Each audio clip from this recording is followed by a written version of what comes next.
Distinguished delegates, ladies and gentlemen, I declare open the 8th meeting of the 16th session of the Ad Hoc Working Group on Further Commitments for Annex 1 Parties under the Kyoto Protocol. I will shortly invite you to turn to item 3, consideration of further commitments for Annex 1 parties under the Kyoto Protocol. After my introductory remarks, groups of parties will be invited to take the floor. We will then turn to item 5 of the agenda, report of the session, and finally we'll open the floor to observer organisations, should time allow. Now, agenda item 3, consideration of further commitments for Annex 1 parties under the Kyoto Protocol. As we launched our work last Tuesday, I recalled the mandate that had been given to the AWGKP by the CMP in its decisions 1 CMP1 and 1 CMP6, and I had also outlined the need for further clarity on a few issues. To that end, the work of the contact group resumed in the first week, supplemented by informal consultations to address issues of a political nature. The work in spin-off groups has been ongoing, mostly on chapters 1 and 2, and informal work, including a number of bilateral meetings among parties, took place to advance Chapter 3. The spin-off group on Chapter 4 met once on Thursday night. Regarding Chapter 2, LULUCF, as mandated by the CMP decision 2 CMP6, and as indicated in the CMP annotations to the session, contained in document FCCC KP CMP 2011-1, the AWGKP has also considered the report of the technical assessment contained in document FCCC/KP/AWG/2011/INF2 and will forward the outcomes to the CMP for its consideration through the report of the AWGKP. I reported on our work to the Presidency's informal stock-taking plenaries, and I was subsequently asked by the Ministerial Indaba to help parties reach consensus here on a number of issues, including on the second commitment period issues, on CalROSE, on the form of the outcome, etc. Following my report to the Ministers on Thursday night, and following the subsequent mandate that was given to me at the Ministerial Indaba to advance a draft text, I've made a proposal based on the work led by the AWGKP throughout the 16th session. In line with the draft text presented at the Ministerial Indaba that took place last night, I would suggest that the outcome of this meeting would be that the AWGKP would agree to forward the following documents to the CMP for adoption: AWGKP conclusions proposed by the Chair, contained in document FCCC/KP/AWG/2011/L3, outcome of the work of the Ad Hoc Working Group on further commitments for Annex 1 parties under the Kyoto Protocol at its 16th session, contained in document L3/Ad1, draft decision on LULUCF matters, contained in document L3/Ad2, draft decision on the mechanisms, contained in document L3/Ad3, draft decision on the basket of methodological issues, contained in document L3/Ad4, and draft decision on the issue of potential consequences, contained in document L3/Ad5.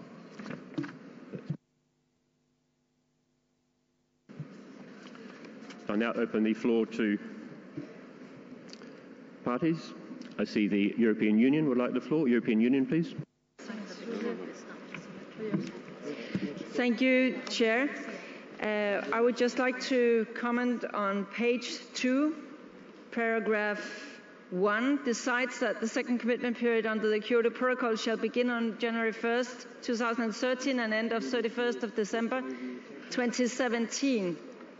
This is, of course, linked to the LTA.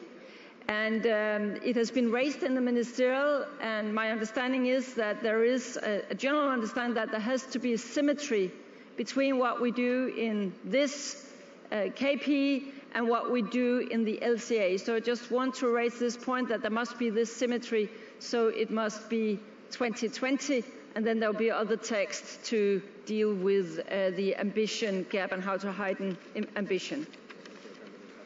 And accordingly, then we will also have in Annex 3, last part of A, also 2017, it says it should be 2020, and again in B, so there it also has to be corrected. And at page 9, the last sentence before F has to be deleted. One more thing I have to raise here. In these ministerial talks and in, as you said, spin-off groups, people have been dealing with the LULUCF issue. And as far as we can see, what came out of this is not exactly reflected here. So we think that we should use the formulation that came out of here to the ministerial group, and we have a proposal for that we would submit to you. And I'm talking about page 5, paragraph 13, the paragraph on LULUCF.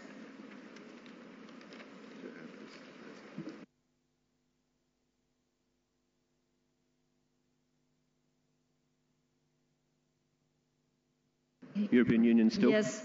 The new text that we would like to have added is parties may use removals from forest management under Article 3, paragraph 4 in excess of the quantitative limitation to account for a net source of emissions under Article 3, paragraph 3, up to a limit of 2 MTC per year multiplied by the duration of the commitment period in years, provided that land use change and forestry did not constitute a net source of emissions in 1990. We have this text here, and it has, as I said, already been dealt with. Thank you very much. Switzerland, please. Thank you, Mr. Chairman. Sorry, I think we do not have the decision text which is discussed now by some here in the room. And we suggest that we wait until all of us do have a decision text. It's difficult to comment and to agree on a decision text that you don't have before you. Thank you very much. Thank you, Switzerland. Just let me ascertain where that is at the moment.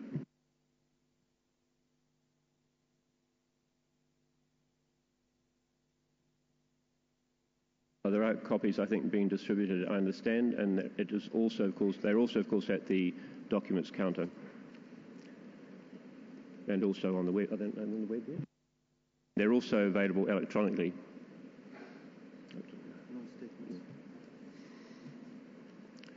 Well, I think we will proceed. I mean, the essential part of the text is, of course, in the outcome document that you will have all received. So I think we'll proceed with the further comments. Grenada. Thank you, Mr. Chair. I'm going back to this at 1 and looking at the second commitment period under the KP shall begin on January 1st, 2013 and end December 2017. Mr. Chair, that is what I believe that we had decided on. It's a 5-year period and not an 8-year period. And I don't think, I think if we go to 8 years, then what we would have is that how do we deal with the level of ambition? And if we lock into something for so long, I think the 5-year period is much more palatable for us rather than the 8-year period. And we would definitely not like to see 2020 be there. We would rather like to leave it as it is, 2017. Thank you. Thank you very much, Grenada. Switzerland.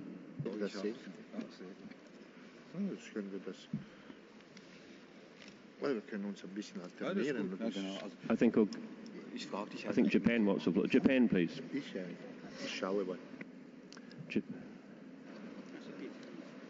Okay, thank you, Mr. Chairman. I'd like to propose amendment paragraph 5. Invites parties included in Annex 1, listed in Annex 1 to this decision. I'd like to change this to invite those parties which have inscribed their pledges in Annex 1 to this decision. Thank you. Thank you, Japan. New Zealand. Thank you, Chair. Just wanted to speak in support of the proposal by the European Union. There's an issue also that's similar for New Zealand in relation to a rule from the first commitment period. And we would want to ensure that there would be similar treatment taken in respect of our particular national circumstance, which is in relation to fast-growing forests. So we did raise this proposal for other parties in a spin-off group from the Indaba earlier this week, and the text reads, debits arising from harvesting a unit of land that was subject to afforestation or reforestation between 1 January 1990 and 31 December 2007 and has not been harvested since shall not be greater than the credits accounted for in total on that unit of land since 1 January 2008. Thank you. Thank you. Russian Federation.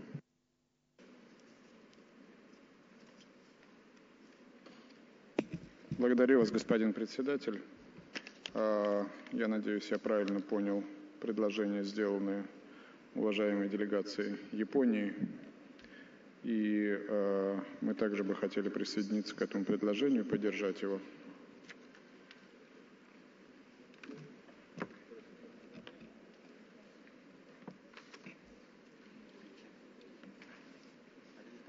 Thank you. Next speaker is Papua New Guinea.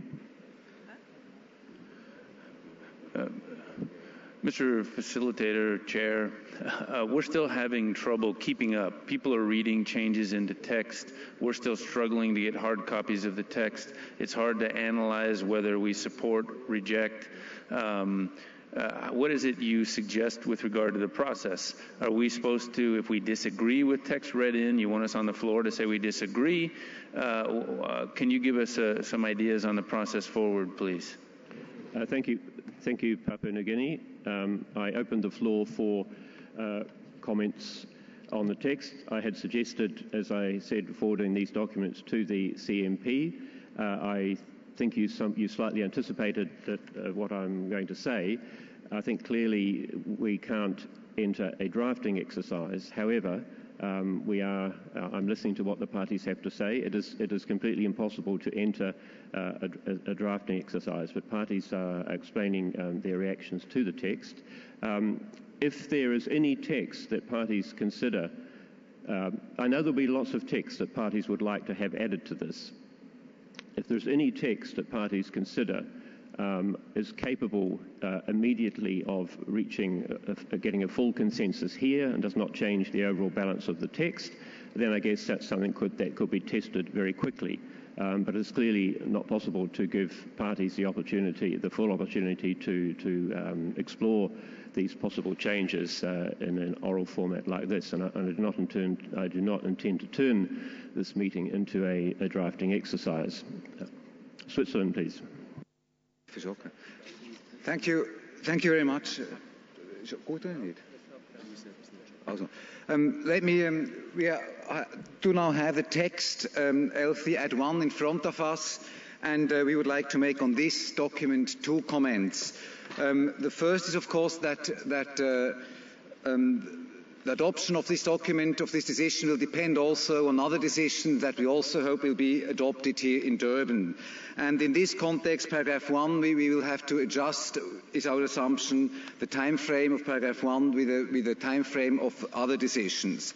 The second comment relates to the table on page 5 of Annex 1, we have indicated in the small rooms with the ministers that we want the conditions to be reflected under which conditions Switzerland would be ready to increase its target from 20 to 30%. We think there's a strong benefit of having this condition available and visible and transparently visible for everybody, so that you know under which conditions Switzerland is willing to increase its pledge. And the condition would be that Switzerland would consider a higher reduction target of 30% by 2020 compared to the 1990 levels, under the condition that other developed countries commit themselves to comparable emission reductions and that economically more advanced developing countries contribute adequately according to their responsibilities and respective capabilities. We think that this should be reflected in a footnote to that table. And we will be happy to comment on the other parts, on the LULUCF rules and so on, once we have the text in front of us. Thank you very much.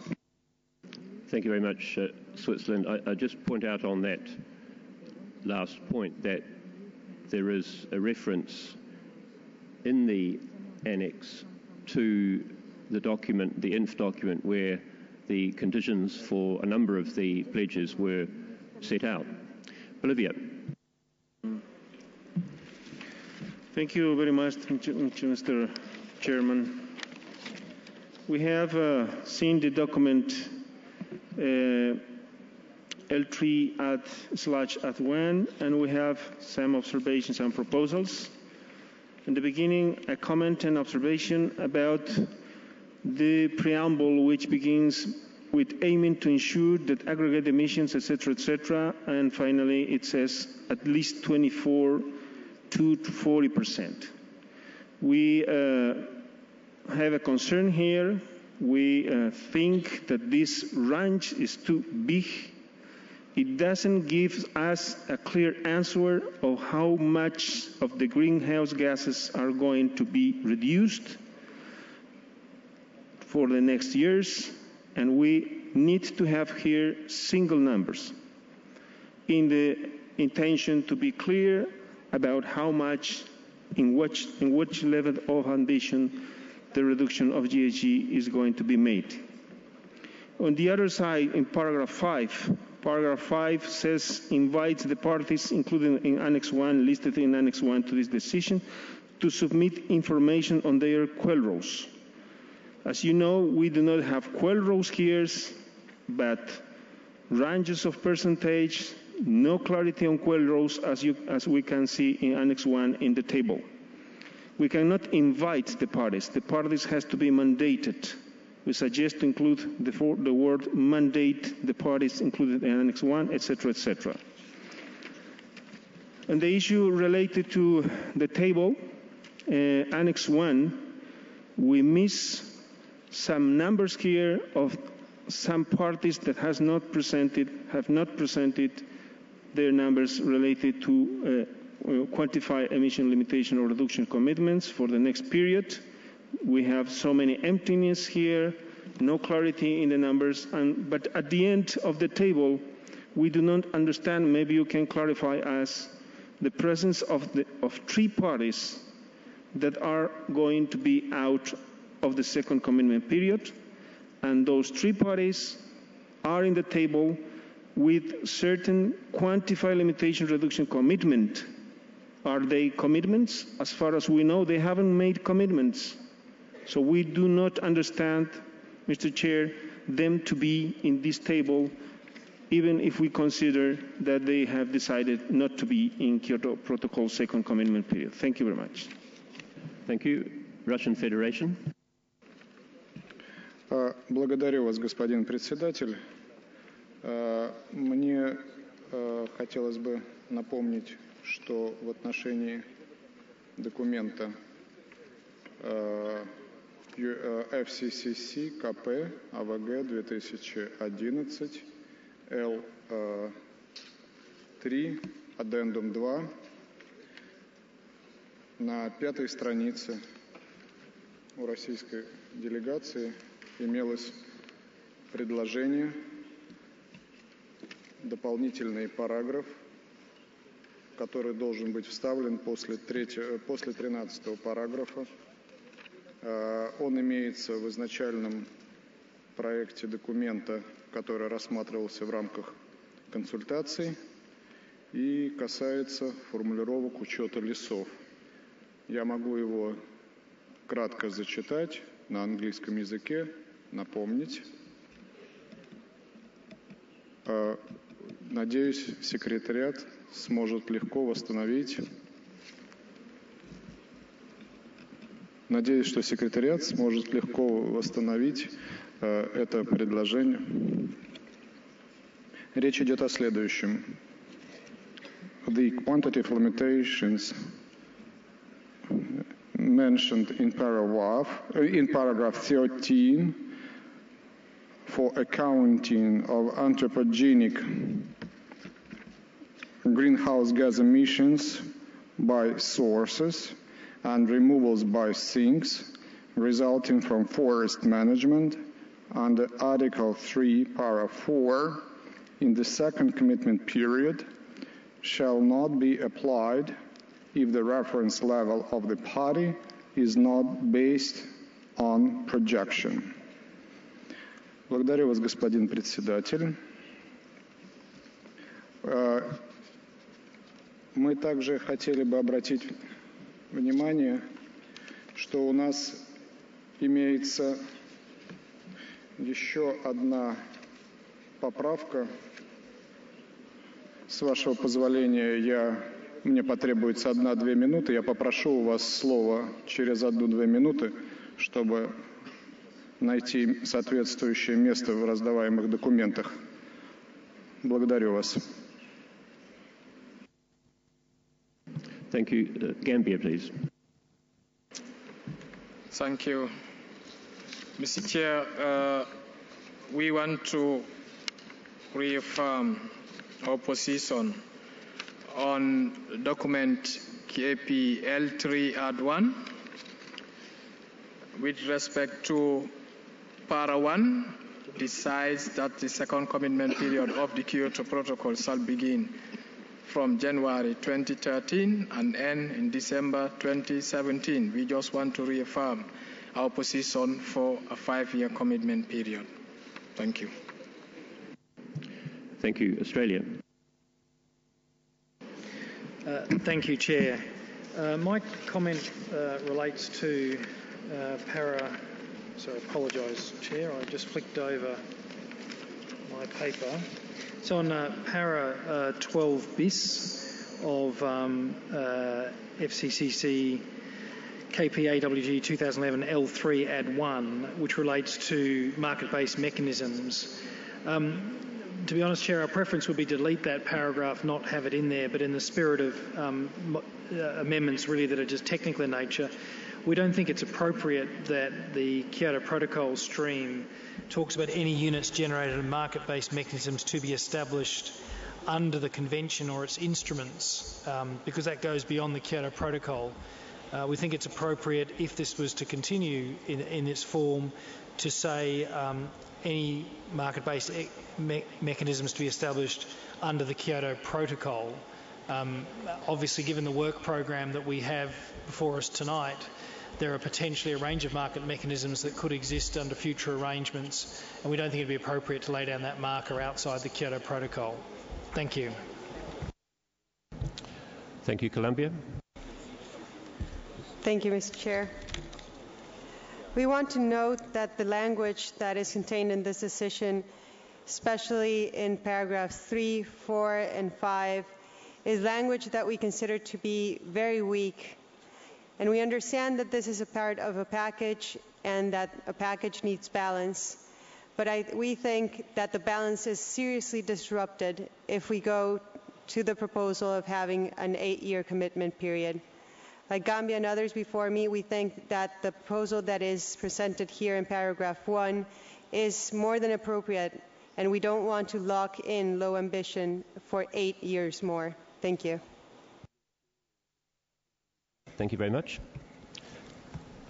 Colleagues, I have had a request from some parties for a few minutes to enable them to consider something. I think that might be helpful. We've heard The first suggestion we heard was a change in the length of the commitment period, and immediately we heard that other parties saying that they would prefer to keep it as it is. We heard also a suggestion on LULUCF, and that immediately brought forth further suggestions on LULUCF. So I will allow a short break in the hope that this can lead us quickly to an end point. I'd note that we expect there to be some additional technical changes, as there always are, to be made in a document, and we will be looking carefully at that. So we will have a short break, I hope not more than 15 minutes, and resume in 15 minutes' time. Meeting is suspended.